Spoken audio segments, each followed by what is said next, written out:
Hello students, this is Mahendra और from resonance. और बच्चों, आज हम लेकर आए हैं आपके लिए NMTC स्टेज 2 एग्ज़ाम्स के solutions. NMTC which is being conducted by AMTI। ठीक है, तो आज 19 अक्टूबर को सब जूनियर लेवल का हम सॉल्यूशन डिस्कशन कर रहे हैं। सब जूनियर लेवल जो कि क्लास 7th और 8th स्टैंडर्ड के बच्चों के लिए कंडक्ट किया जाता है। तो हम इस पेपर के बारे में डिस्कशन कर रहे हैं जो कि स्टेज 2 का है। ठीक है, अब बात करते हैं पेपर का फॉर्मेट क्या है। यहाँ पर इस पेपर में आप देखेंगे कि टोटल 8 क्वेश्चंस हैं। ठीक है, और ईच क्वेश्चंस कैरीज 10 मार्क्स। हाँ, बट एक कैच यहाँ पर है कि कुछ इनोवेटिव आंसर्स अगर आपके होंगे तो you will be provided with some bonus marks. ठीक है ना, extra marks will be given for some innovative solutions. और यहाँ पर एक टाइम लिमिट जो है it is 3 hours. So 8 questions 3 hours. चलिए स्टार्ट करते हैं फर्स्ट क्वेश्चन से। First question says that L, M, N are positive integers such that M divides L plus 1, N divides M plus 1 and N divides N plus 1. Find all possible values of L, M, N triplet. अच्छा, तो आपको क्या given है बच्चों? 3 positive integers हैं। ठीक है, L, M, N 3 positive integers हैं। It means their value is greater than 0। और वहाँ पर आपको गिवन है m डिवाइड्स l प्लस 1। अगर हम बात करें कि m डिवाइड्स l प्लस 1, तो एक अगर m l प्लस 1 को कम्प्लीटली डिवाइड कर रहा है तो मान लेते हैं एक इंटीजर आता है which comes out to be a। Similarly आप कहेंगे कि जो n है इट डिवाइड्स m प्लस 1, हम कह देते हैं it's a integer called b। और एक लास्ट है l डिवाइड्स n प्लस 1, और हम मान लेते हैं जो इंटीजर आता है it comes out to be c। तो अगर l प्लस 1 को m से डिवाइड करते हैं, कंप्लीटली डिवाइड करता है, it means a has to be integer. m plus 1 divide करता है, सॉरी n डिवाइड करता है m प्लस 1 को, तो इसका मतलब b is also integer and c also integer. तो यहाँ पर a b c जो हैं आपके क्या है बच्चों? इंटीजर्स हैं। ये भी हमें ध्यान रखने वाली बात है। अब हम इन तीनों को, इक्वेशन 1 है बच्चों, इक्वेशन 2 है और ये आपकी है इक्वेशन 3। आप तीनों इक्वेशन को मल्टीप्लाई करते हैं तो आपको कुछ इस तरीके से मिलता है l plus 1 m plus 1 n plus 1 by denominator में कितना आएगा lmn, डिनोमिनेटर में कितना आएगा lmn। तो मैं उसको कुछ इस तरीके से लिख लेता हूँ l m और n। ये किसके इक्वल आएगा? एक ABC के ये इक्वल आ रहा है। अब यहाँ पर आप देखेंगे तो देख सकते हैं कि l plus 1 upon l, m plus 1 upon m और n प्लस 1 अपॉन n का प्रोडक्ट आ रहा है ABC। याद कीजिए ABC आपके क्या है? इंटीजर्स हैं। तो इसका मतलब उन तीनों का प्रोडक्ट भी क्या आपका एक इंटीजर होगा। हम मान लेते हैं इट्स अ k। तो ये बात हमें ध्यान रखनी है कि k भी आपका क्या होगा एक बच्चों? एक इंटीजर होगा। ठीक है, अब यहाँ पर हम केस डिस्कशन करेंगे, पॉसिबल वैल्यूज डिस्कशन करेंगे यहाँ पर। अब बात करिए केस 1। केस 1 में l, m और n की वैल्यू अगर हम 1 लेते हैं, l, m और n की वैल्यू हम 1 लेते हैं, तो बच्चों ध्यान दीजिए, इसकी वैल्यू 1 लेंगे तो l प्लस 1 कितना होगा? 2। तो ये हो जाएगा 2/1। तो m की वैल्यू 1 तो 2/1, और ये 1 तो 2/1। तो आप देख पा रहे हैं इट्स अ इंटीजर, एक 8 आ रहा है which is a integer. Case 2 आप देखेंगे, अगर आप l की वैल्यू 1 लेते हैं, m की 2 लेते हैं और n की 3 लेते हैं, तो again it comes out to be a integer, क्योंकि इनका जो LHS है वो हमारा क्या आना चाहिए? एक इंटीजर आना चाहिए। तो l, m और n की वैल्यू अगर आप रेस्पेक्टिवली 1, 2, 3 लेते हैं, इट्स अ इंटीजर। ठीक है, तो ये था आपका केस 2। ठीक है ना। सिमिलरली अगर आप केस 3 देखेंगे, ठीक है, अगर l की वैल्यू 3, m की वैल्यू 4 और n की वैल्यू 5 लेते हैं, तो अगेन इट्स अ इंटीजर। हम चेक कर लेते हैं, l की वैल्यू 3 लेंगे तो l प्लस 1 आएगा 4, ये 4 लेंगे तो ये आएगा 5, और ये 5 लेंगे तो ये आएगा 6। तो आप देख पा रहे हैं ये अगेन एक इंटीजर आ रहा है। तो यहाँ पर जो ट्रिपलेट है एल एम एन के, वो कितने पॉसिबल केस बनेंगे आपके बच्चों? 3. So this was the first question for this exam. Moving on to the question number 2, it says that consider positive integers, 43 positive integers. You have to show that there exists two of them, x and y हम उनको मान लेते हैं, such that square of their difference is divisible by 100. ठीक है, आपको कोई 43 integers consider करने, 43, ठीक है ना, कंसेक्यूटिव 43 इंटीजर्स कंसीडर करने हैं और उन 43 में दो इंटीजर्स x और y ऐसे होंगे such that difference of their squares is divisible by 100. Difference of their square is divisible by 100. ये एक अच्छा क्वेश्चन था. कंसेक्यूटिव इंटीजर्स की बात करें तो देखिए, अब हम यहाँ पर पहले कुछ स्क्वायर्स लिखना स्टार्ट करते हैं. 1 का स्क्वायर, 2 का स्क्वायर, ऐसा हम कुछ लिखना स्टार्ट करते हैं. तो 1 का स्क्वायर, 2 का स्क्वायर, 3, 4. हम एक पैटर्न की बात करेंगे अभी यहाँ पर बच्चों, इसीलिए आपको थोड़ा लिखाया जा रहा है. 7, 8 का स्क्वायर, 9 और ये 10, 11 का स्क्वायर,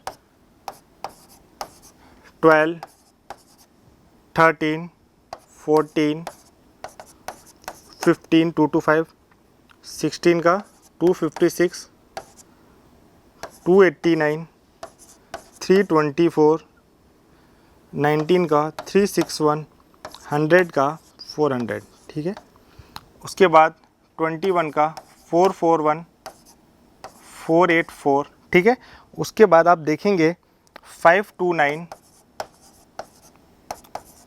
576, 625, उसके बाद 676, 729, 784 और उसके बाद 9 का स्क्वायर. ठीक है, 841 और देन 30 का स्क्वायर इज 900. तो बच्चों ये आपके हैं 30 तक स्क्वायर्स. अब यहाँ पर एक बात आपको नोट करनी है. ठीक है, तो एक बार ध्यान दीजिए, हमारा जो फोकस रहेगा लास्ट 2 डिजिट्स पर रहेगा बच्चों. हमारा जो फोकस रहेगा लास्ट 2 डिजिट्स पर रहेगा. तो यहाँ पर लास्ट 2 डिजिट आप देखेंगे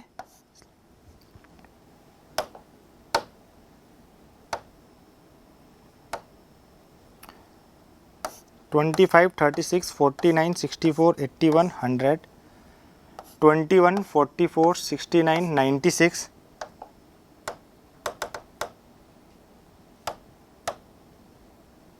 ठीक है, 2, 5, 5, 6, 8, 9.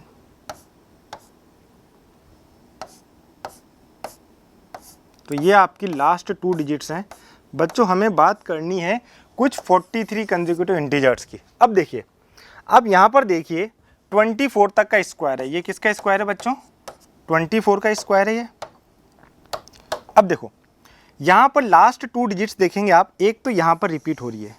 ठीक है, 25 और 25 और लास्ट 2 डिजिट्स यहाँ पर आप देख सकते हैं, एक तो यहाँ पर रिपीट हो रही है और यहाँ पर देखो लास्ट 2 डिजिट्स रिपीट होने का मतलब आप समझ रहे हैं क्या ये 2 स्क्वायर्स हैं. इनके स्क्वायर का डिफरेंस अगर आप करेंगे, जैसे आप इन दोनों के स्क्वायर का डिफरेंस करेंगे, अगर लास्ट 2 डिजिट सेम है तो क्या जो डिफरेंस आएगा वो 100 का मल्टीपल आएगा बच्चों.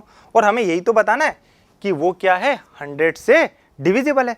तो 2 स्क्वायर नंबर्स हमें ऐसे ढूंढने हैं जिनकी लास्ट 2 डिजिट सेम है, तो उनका डिफरेंस करेंगे तो वो क्या आएगा, 100 का मल्टीपल आएगा.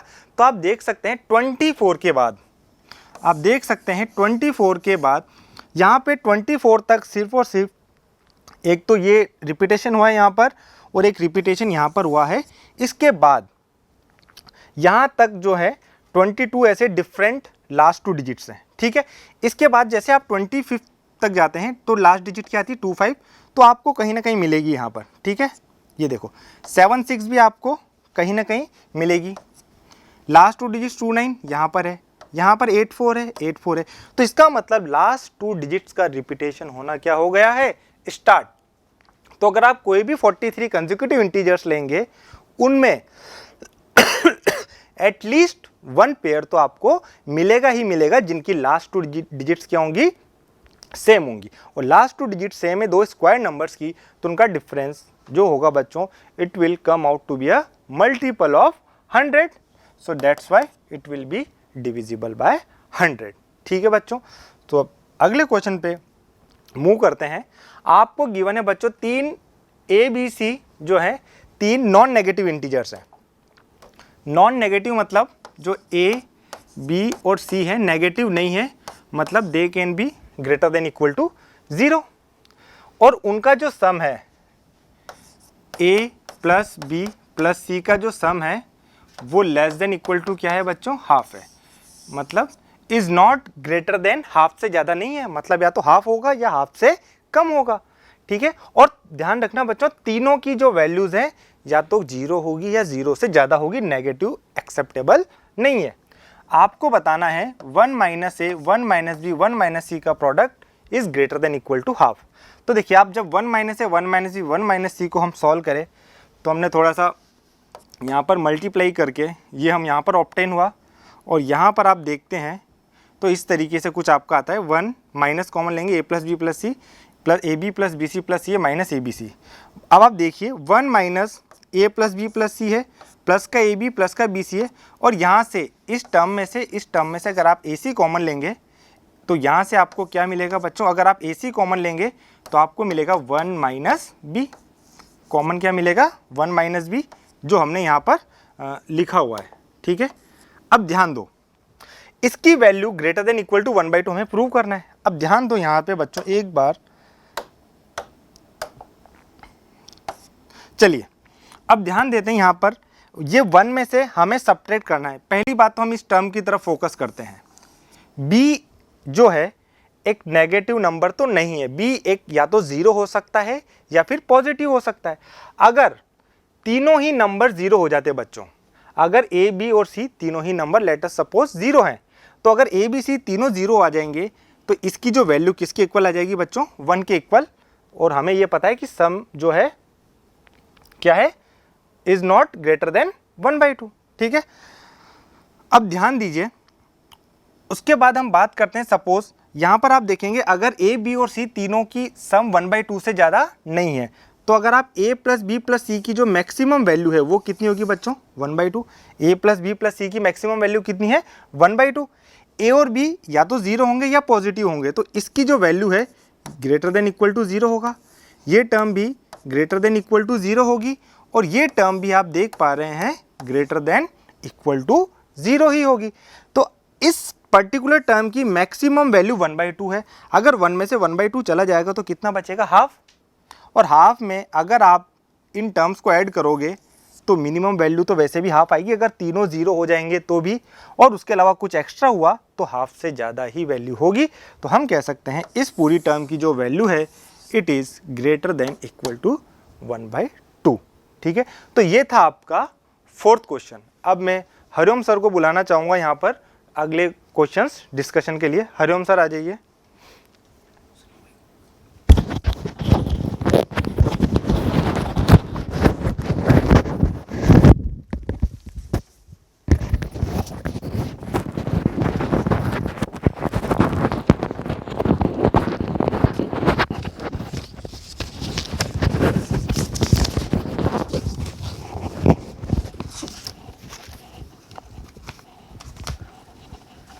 तो चलिए बच्चों अपन नेक्स्ट क्वेश्चन की तरफ चलते हैं। अगले क्वेश्चन नंबर 5 से स्टार्ट करते हैं अपन।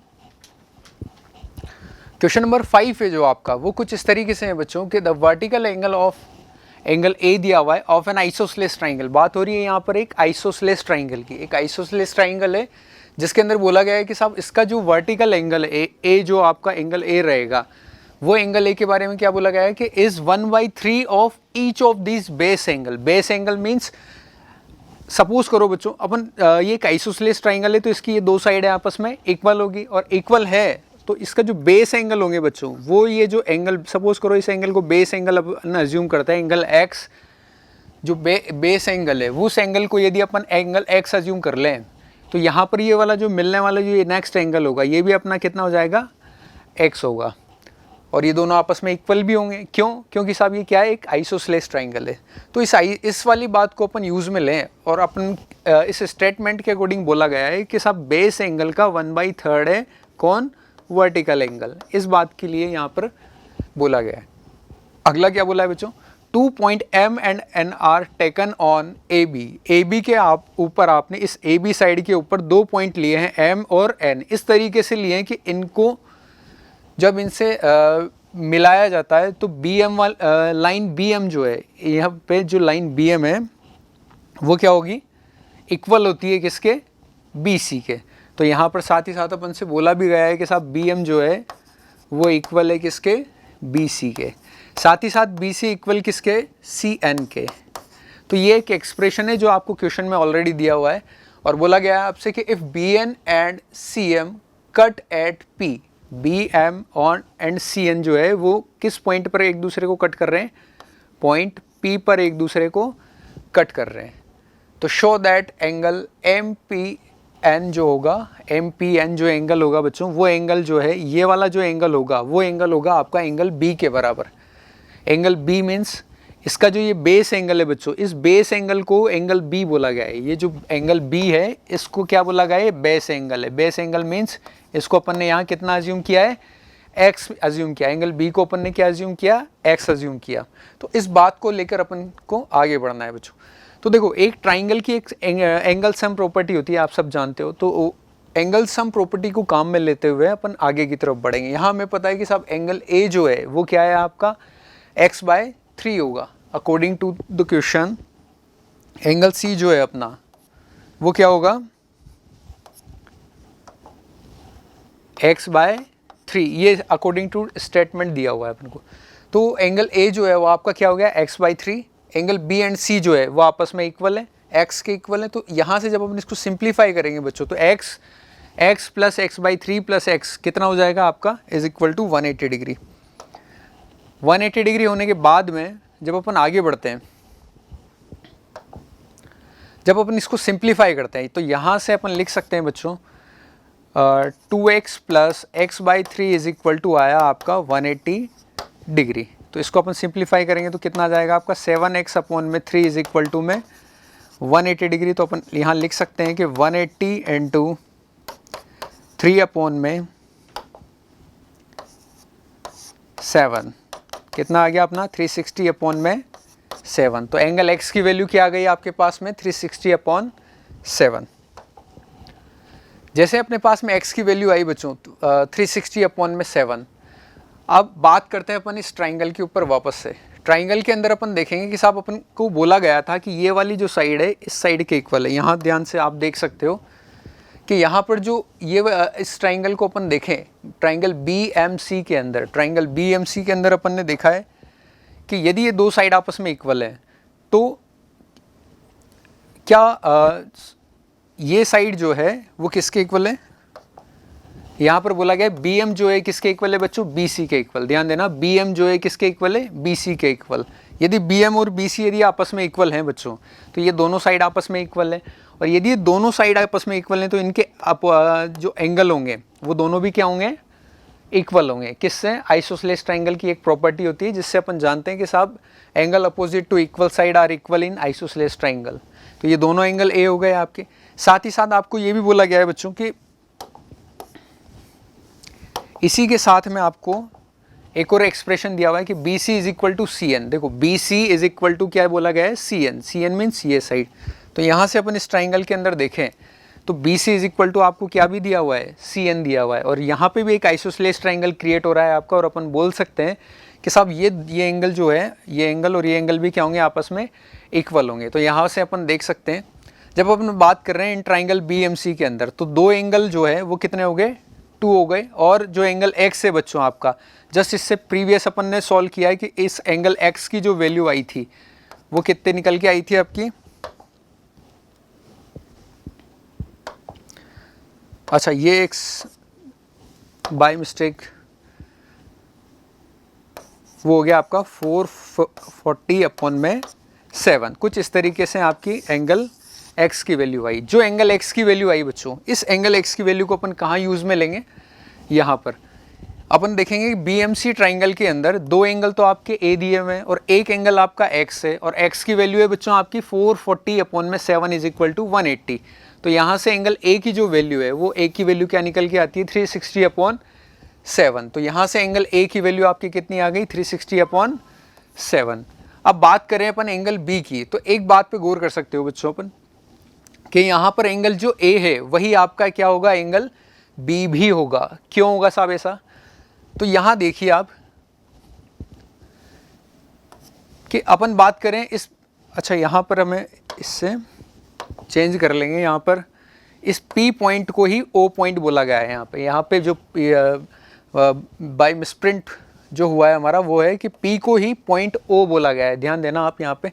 तो आप चाहो तो इस पॉइंट BOC जो है इसको अज्यूम करके चल सकते हो कि जो P पॉइंट है वही हमारा O पॉइंट है, वो दोनों सेम पॉइंट है। तो यहाँ से अपन बात करें बच्चों, तो इस वाले एंगल की अपन बात करें, तो यदि ये वाला एंगल मेरे पास में B दिया हुआ है और ये वाला एंगल A है, तो एंगल सम प्रॉपर्टी से अपन बोल सकते हैं कि 180 minus of A plus B होगा कि नहीं होगा।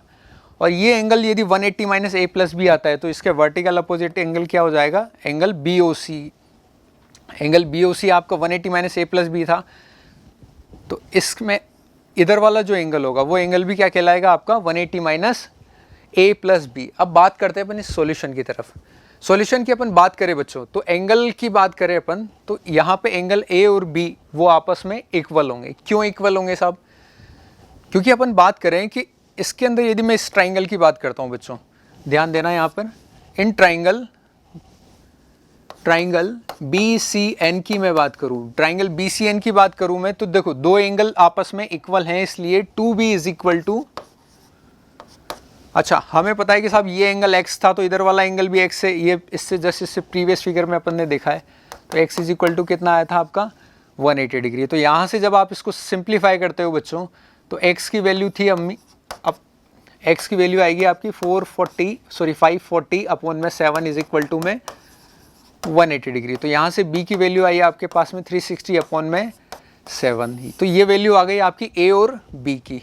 तो b को सिमिलरली करके लिखा गया है आपका b is equal to 360 upon 7। यहाँ पर जब अपन BOC की बात करते हैं बच्चों, तो एंगल A और B अभी अपने पास में दोनों मौजूद है। जब दोनों वैल्यूज को अपन A और B को यहाँ पे पुट करते हैं, तो इनको सिंप्लीफाई करने पर जो अपना आंसर आया BOC, तो BOC इज इक्वल टू कितना आया, 540 अपॉन में 7। 540 अपॉन में 7 अपने पास में एंगल आया। अब बात करते हैं बच्चों अपन एंगल MON की। MON का मतलब MPN की बात हो रही है यहाँ पे। क्या बात हो रही है यहाँ पे, MPN की बात हो रही है। P पॉइंट O पॉइंट दोनों सेम है, तो MPN जो एंगल होगा वो बराबर होगा किसके, BPN या BOC के। तो वो कितना आ गया आपका 540 अपॉन 7। तो इस तरीके से अपन इस क्वेश्चन को कर सकते हैं। इसमें कुछ नहीं यूज़ में लिया गया है, सिर्फ एक आइसोसेलेस ट्राइंगल की प्रॉपर्टी यूज़ में ली है हर जगह पे, और एंगल सम प्रॉपर्टी को काम में लिया। इन दो प्रॉपर्टी को यूज़ में, काफ़ी आसान सा क्वेश्चन था ये। इसके बाद में चलते हैं अपन क्वेश्चन नंबर 6 की तरफ, जिसके अंदर बोला गया है कि XYZ कुछ इस तरीके से हैं। आपको 3 एक्सप्रेशन दिए हुए हैं और इन एक्सप्रेशंस को यूज़ में लेके हमें XYZ की वैल्यू फाइंड करनी है। तो किस तरीके से फाइंड करते हैं, ध्यान से देखना आप। यहाँ पर फर्स्ट एक्सप्रेशन को लेकर चले बच्चों अपन, 12x plus y is equal to 5xy लिखा हुआ है। यहाँ से xy को अपन डिवाइड में जब इधर साइड शिफ्ट करेंगे तो यहाँ से हो जाएगा आपका 5/12, और जब ये xy जब x इस पोर्शन को डिवाइड करेगा तो वो आ गया आपका 1/x 1/y is equal to 5/12। अब क्या करना है बच्चों अपन को, इसी तरीके से सेम प्रॉपर्टी को यूज़ में लेते हुए अपन ने वो यहाँ पे भी अप्लाई किया और यहाँ भी अप्लाई किया। यहाँ से YZ इस साइड डिवाइड में गया और ये बन गया आपका 7/24, 7/24, 1/y plus 1/z। Same case यहाँ पे 1/z plus 1/x is equal to 3/8। अब जब भी अपन को इस तरीके से कोई टर्म दिखाई देती है बच्चों, तो अपन क्या करते हैं कि सब हर वैल्यू मुझे दो बार दिखाई दे रही है, तो एक काम करते हैं सर, अपन इन तीनों इक्वेशंस को ऐड कर देते हैं। क्या कर देते हैं अपन, तीनों इक्वेशन को ऐड कर देते हैं। जैसे ही मैंने तीनों इक्वेशन को ऐड किया तो वो आया आपका twice of 1/x 1/y 1/z is equal to 5/12 7/24 3/8। इसे एलसीएम लेके सिंप्लीफाई किया तो कुछ इस तरह 26/24 आया। यहाँ हमारा एज इट इज़ था, दो यहाँ पर है हमारा 2 से 26 को कैंसिल करेंगे तो ये आ जाएगा आपका 13/24। तो इस तरीके से 13/24 आया। क्या आया आपके पास में 1/x plus 1/y plus 1/z is equal to कितना आया आपका 13/24। अब यहाँ से अपन आगे की तरफ बढ़ते हैं। आपको पता है कि सब इसके अंदर यदि मैं 1/x को यहीं रहने दूँ बच्चों, यहाँ ध्यान से देखना, तो बाकी बचता है आपके पास में 1/y प्लस 1/z। ध्यान देना 1/x को अपन यहीं रहने दे तो 1/y प्लस 1/z बचता है। अच्छा 1/y प्लस 1/z की वैल्यू तो अपन यहाँ से जानते हैं, यहाँ पर मौजूद है अपना 1/y 1/z जो कि कितना दिया हुआ है 7/24। इस वैल्यू को उठा के मैंने सीधे यहाँ पे ले जाके पुट कर दिया और जैसे ही यहाँ पुट किया तो बच्चों यहाँ पर मेरे पास में 1/x की वैल्यू आ गई और 1/x से x मिल जाएगा आपको। सेम काम ये दूसरी तरीके से भी यूज़ में लेंगे। यहाँ पर अपन को पता है कि 1/में x प्लस 1/y की वैल्यू 5/12 है। तो इसी तरीके से अपन यहाँ पे जो फर्स्ट केस है 1/x प्लस 1/y यहाँ दिखाई दे रहा है, इसको पुट करके आप किसकी वैल्यू निकाल सकते हो, z की वैल्यू निकाल सकते हो। तो यहाँ पर 1/x 1/y की वैल्यू 5/12 है, इसको सिंप्लीफाई करके आपने z की वैल्यू निकाली जो कि आपके पास में आई 8। इसी तरीके से आपने y की वैल्यू निकाली वो कि जो कि क्या आई आपके पास में 6। तो काफ़ी आसान क्वेश्चन था बच्चों, 3 इक्वेशन गिवन थी, इसके अंदर कुछ नहीं करना था, तीनों को ऐड करो, ऐड करने के बाद में उनको सिंप्लीफाई कर दो और आपका आंसर आ जाएगा। काफ़ी ईजी क्वेश्चन था। इसके बाद में चलते हैं अपन नेक्स्ट क्वेश्चन की तरफ। नेक्स्ट क्वेश्चन काफ़ी सिंपल है, ये भी ज़्यादा टफ नहीं है, बट इसके अंदर बस आपको इतना सा देखना है बच्चों कि ट्राइंगल की इनइक्वलिटी आपको पता होनी चाहिए। क्वेश्चन में क्या बोला गया है, 10 line segment are given, each line segment has length between 1 centimetre and 55 centimetre.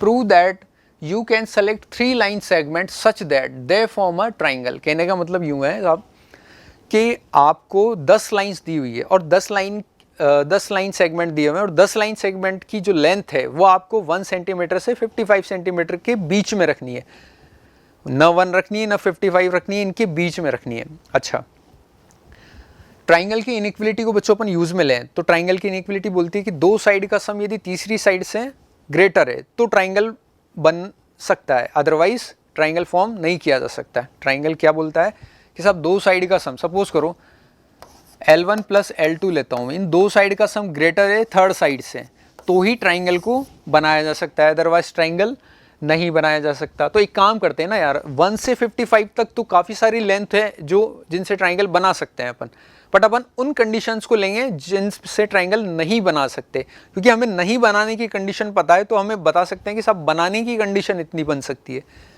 तो नहीं बनाने की कंडीशन क्या होगी, अपन जानते हैं कि साहब दो साइड का सम तीसरी साइड से बड़ा है तो ट्राइंगल बन सकता है। मैं एक काम करता हूँ कि यदि मैं तीसरी साइड दो साइड का जो सम है, ध्यान देना बच्चों, दो साइड का सम इस तरीके से लूँ कि वो तीसरी साइड से छोटा आ रहा है। क्या आ रहा है अपना,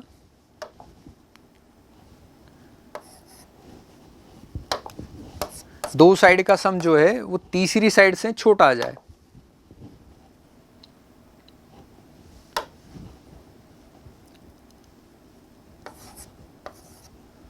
दो साइड का सम जो है बच्चों वो आ रहा है छोटा किससे, तीसरी साइड से। तो ये केस लिया अपन ने, दो साइड का सम जो है वो बड़ा होना चाहिए किससे, तीसरी साइड से।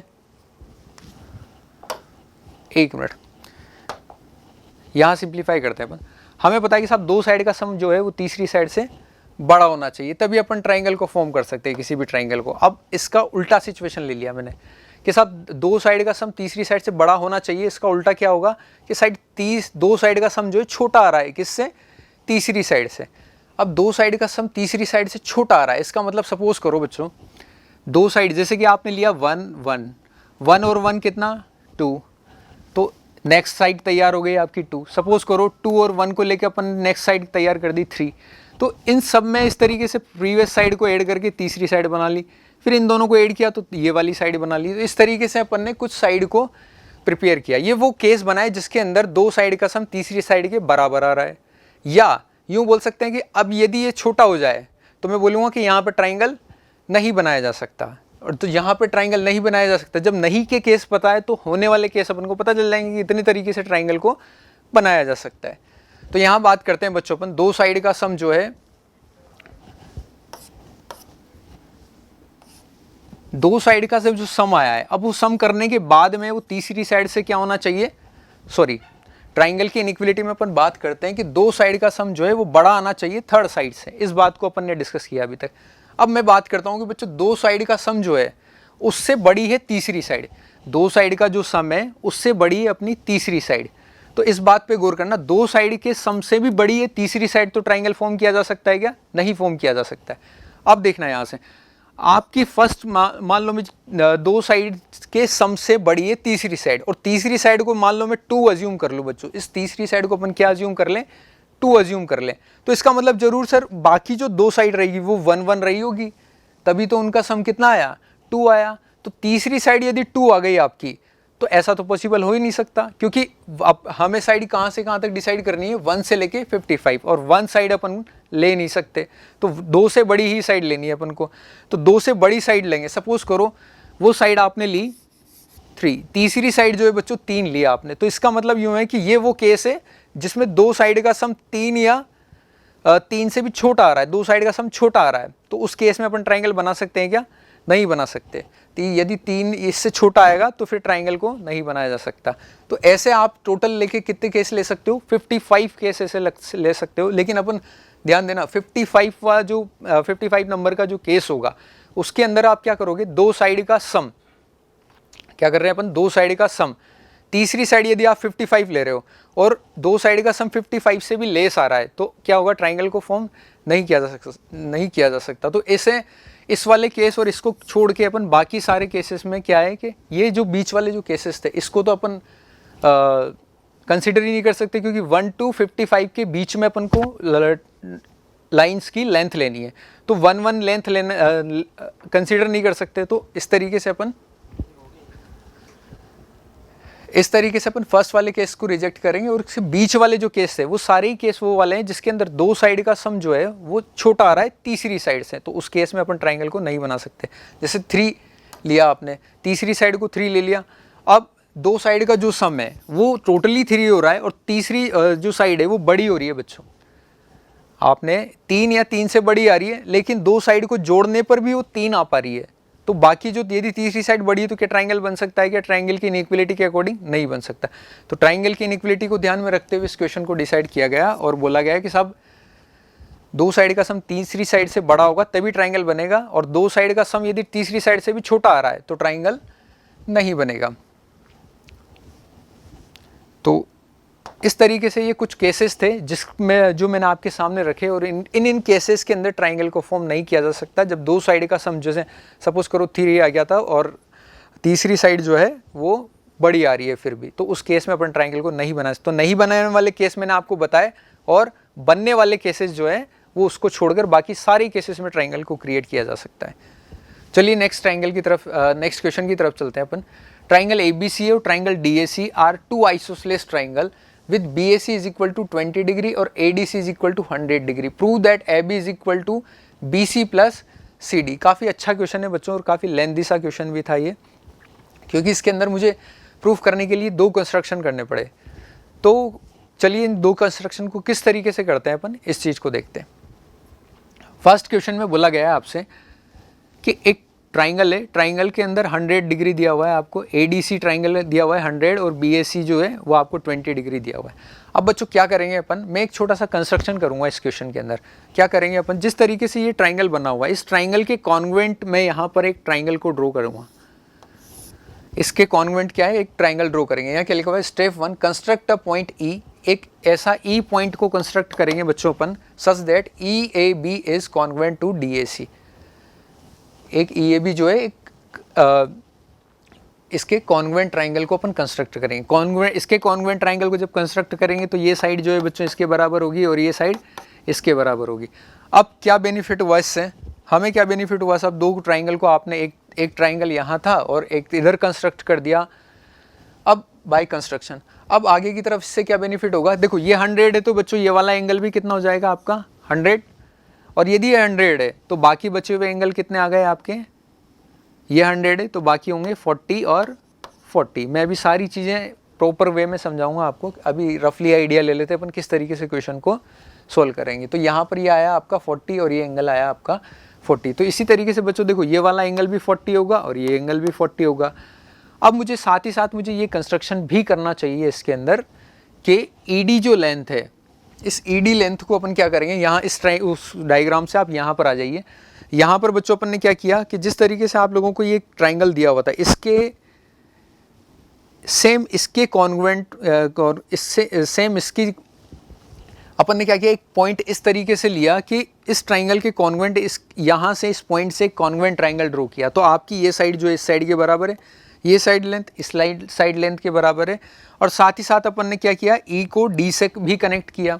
इससे क्या बेनिफिट हुआ, देखो ये इसके कॉन्ग्रुएंट ट्राइंगल था, तो यहाँ ध्यान से देखना, ये ऑल ओवर ये वाला जो एंगल है अपना ये 100 है, तो यहाँ पर ये वाला जो एंगल है बच्चों ये कितना हो गया आपका 100, और ये ऊपर वाला जो एंगल है ये कितना है आपका 40 डिग्री। कितना दिया हुआ है आपको 40 डिग्री है, तो इधर भी 40 डिग्री आ गया। साथ ही साथ अपन बात ये बता सकते हैं कि देखो यहाँ पर ये टोटली ये जो एंगल आ रहा है इसका सम कितना आ रहा है आपका 100 डिग्री आ रहा है। तो देखो 100 40 40, इधर वाले ट्राइंगल की बात करें अपन तो इसमें भी एक पूरा का पूरा जो ये वाला जो ट्राइंगल है इसके अंदर ये जो आपका ट्राइंगल है ये आपका कितना दिया हुआ है 100। ये जो टोटल एंगल है बच्चों ये टोटल एंगल 100 है आपका, और ये वाला जो पार्ट है वो कितना दिया हुआ है आपको 40, और इधर वाले पार्ट की अपन बात करें तो ये है बच्चों आपका 60। तो टोटल कितना है आपका 100। मैं यहाँ पे बता देता हूँ आपको एक बार, ताकि मैं उसमें क्लियर नहीं हो तो आपको वैसे क्लियर हो जाए। अच्छा नेक्स्ट बात करते हैं बच्चों अपन कि अब जो आपको दो कॉन्ग्रुएंट ट्राइंगल मिले, इन कॉन्ग्रुएंट ट्राइंगल में ये ट्राइंगल जो है इस ट्राइंगल के कॉन्ग्रुएंट है। अच्छा कॉन्ग्रुएंसी का मतलब क्या होता है साहब, ये साइड इसके बराबर होगी, ये साइड लेंथ इसके बराबर है, ये साइड लेंथ इस साइड लेंथ के बराबर है। साथ ही साथ इसमें और क्या क्या चीज़ें को देखा जा सकता है, अपन ने मिलाया इस साइड को। अच्छा अपन को जिस तरीके से पता था यहाँ पे कि ये EAD जो है वो 100 डिग्री हो गया आपका, EAD जो है वो 100 डिग्री हो गया। इसमें लिखा हुआ है ADC और ADC जो है वो बराबर होगा आपका AEB के। इस ये वाला जो एंगल है वो बराबर हुआ इस एंगल के। साथ ही साथ अपन क्या और क्या चीज़ बता सकते हैं इसके अंदर कि ये जो ED जो साइड लेंथ है बच्चों, दो ट्राइंगल कॉन्ग्रुएंट है, कॉन्ग्रुएंसी की वजह से जो ये साइड लेंथ होगी आपकी ED, वो ED जो है वो किसके बराबर हो गई AB के, और AB किसके बराबर है AC के। तो ये तीनों जो चीज़ें हैं वो आपको गिवन है यहाँ पे। AB जो है वो किसके इक्वल हो गई ED के। मेन बात यहाँ पे नोट करने वाली है। अगला है now it's be easy to show, यहाँ पर अपन बहुत आसानी से देख सकते हैं। देखो यहाँ पर जब आपने इस साइड को मिलाया बच्चों तो ये साइड जो है इसके बराबर हो गई AB के।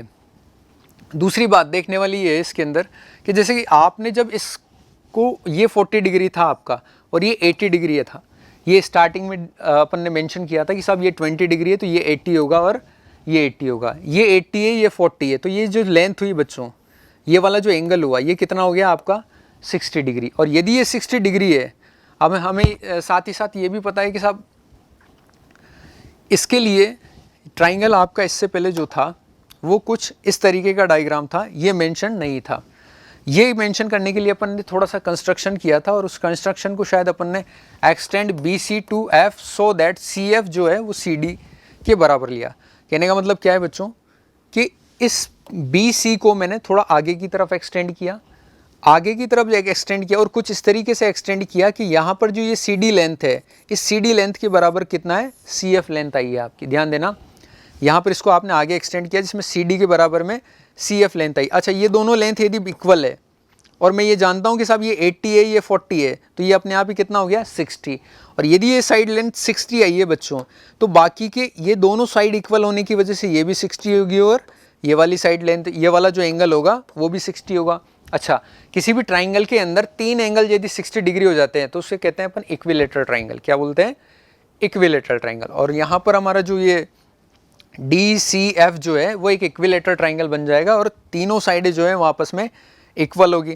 अच्छा तीनों साइडें आपस में इक्वल होने की वजह से यहाँ पर इस ट्राइंगल की तीनों साइड इक्वल होने की वजह से ये एंगल भी 60, ये एंगल 60 और ये एंगल 60। साथ ही साथ अपन ये भी देख सकते हैं बच्चों इसके अंदर कि ये साइड जो है वो किसके इक्वल होगी BE के। यहाँ ध्यान से देखना आप, एंगल F जो है वो आपका आया 60 डिग्री।